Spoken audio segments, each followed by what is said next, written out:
আউযুবিল্লাহি মিনাশ শাইতানির রাজিম। বিসমিল্লাহির রহমানির রহিম। এখন আমরা সূরা ইউনূসের আমি যতটুকু আয়াত পড়েছি ততটুকুর অর্থ জানবো। অ্যাকচুয়ালি এখানে কি বলা হয়েছে, আমার পড়া শেষ হয়ে গেছে, কিন্তু আমি এখন অর্থ পড়ব। আশা করি আপনাদের শুনতে ভালোই লাগবে। আলিফ লাম রা, এটা তত্ত্বময় গ্রন্থের আয়াত।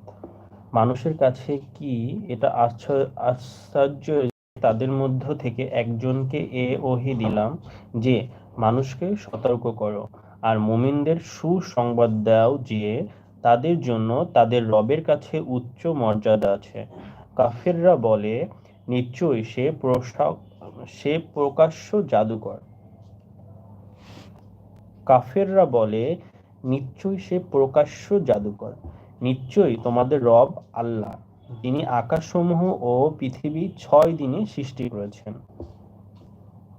পৃথিবী 6 দিনে সৃষ্টি হয়েছে তানজিব, আকাশসমূহ ও পৃথিবী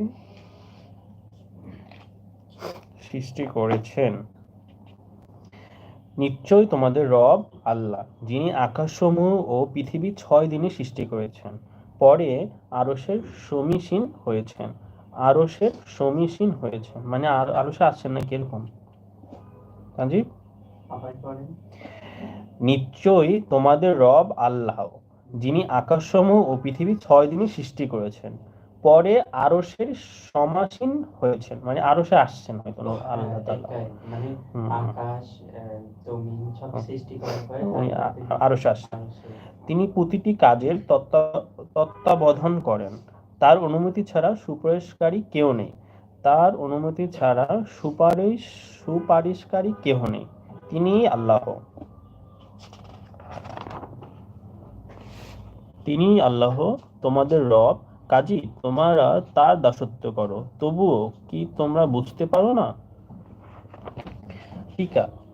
হযরত উবাই ইবনে কাআব রাদিয়াল্লাহুর মতে সূরা তাওবার শেষের দুটি আয়াত হলো কোরআন শরীফের নাজিলকৃত আয়াতের সর্বশেষ আয়াত। কি বলা হয়েছে? হযরত উবাই ইবনে কাআব রাদিয়াল্লাহুর মতে সূরা তাওবার শেষের দুটি আয়াত হলো কোরআন শরীফের নাজিলকৃত আয়াতের সর্বশেষ আয়াত। এরপর আর কোনো আয়াত নাজিল হয়নি। এরপর রাসূল সাল্লাল্লাহু আলাইহি ওয়াসাল্লামের ইন্তেকাল হয়। হযরত ইবনে আব্বাস রাদিয়াল্লাহু এ মতের সমর্থন করেন। বুজুর্গরা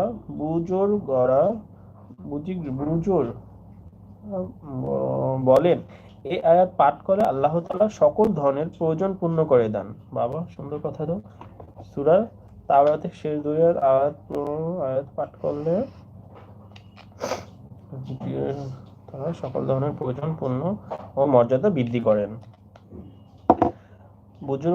বুজুর্গরা বলেন, এ আয়াত পাঠ করলে আল্লাহ সকল ধরনের প্রয়োজন পূর্ণ করে দেন এবং মর্যাদা বৃদ্ধি করেন।